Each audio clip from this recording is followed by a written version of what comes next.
Okay, so we've been talking about fear of riding your horse and what causes it, and more importantly, what we can do about it. Now, we spoke in the last video about the cause of the feelings, the sensations that you find uncomfortable that you're calling anxiety. And that could be a racy heart, that could be a stomach that's flipping, that could be nervousness in your veins and making you shake.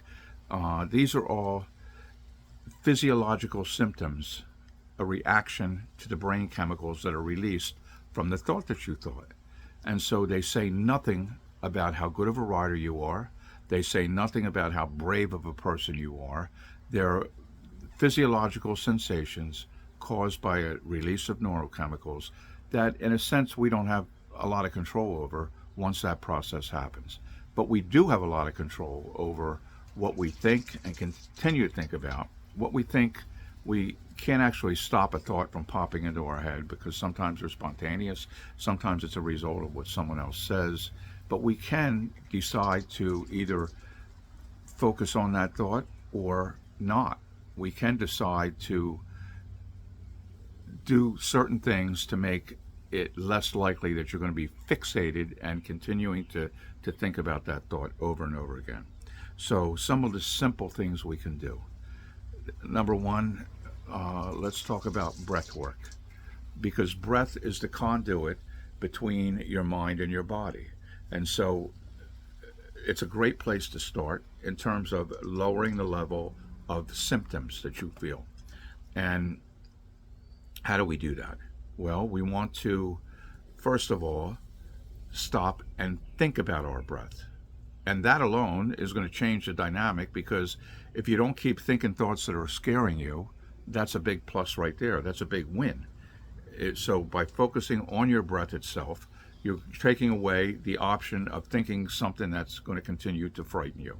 And so when you follow your breath, follow it in through your nostrils, all the way down into your belly, and you want to notice your belly rising with the inhalation and dropping with the exhalation.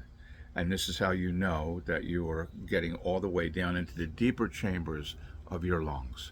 And so you want to breathe deeply, you want to breathe slowly, gradually slow your breath down, which will happen automatically because as you do start to relax, your breath will tend to slow down along with it. The physiology will match the feelings that you're feeling. So if you're feeling overexcited, you're going to be breathing up high in your chest, and that in turn is going to make you feel more excited. And at the same time, if you breathe deeply and slowly, it's going to make you feel more relaxed. So the way you breathe is going to affect the way you feel, and the way you feel is going to affect the way you breathe. So they're synonymous. They go in sync with each other. So it's a very good idea to take deep breaths, follow the breath, focus on the breath, notice the air going all the way down into your lungs, hold it for just a fraction of a second, and then release it slower than you inhaled. In other words, if you inhale on the count of 4, 1, 2, 3, 4, that's your inhalation, then exhale to the count of 7. 1, 2, 3, 4, 5, 6, 7.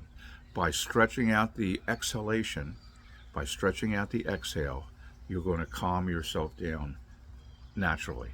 And that's about the easiest thing you can do to start with to get yourself a little less excited. And so, again, a big key part of this is to understand that if you catch yourself early in the cycle of overexcitement and anxiousness, it's much easier to control than if you get yourself all panic stricken and in a frenzy. So if you pay attention and notice when it begins to happen and then take small, easy steps to counteract that, that's going to go a great way to it's going to go a great way to keeping you from becoming overexcited and over anxious. So that's the first place I would start, is with your breath. My name is Tom O'Ryan.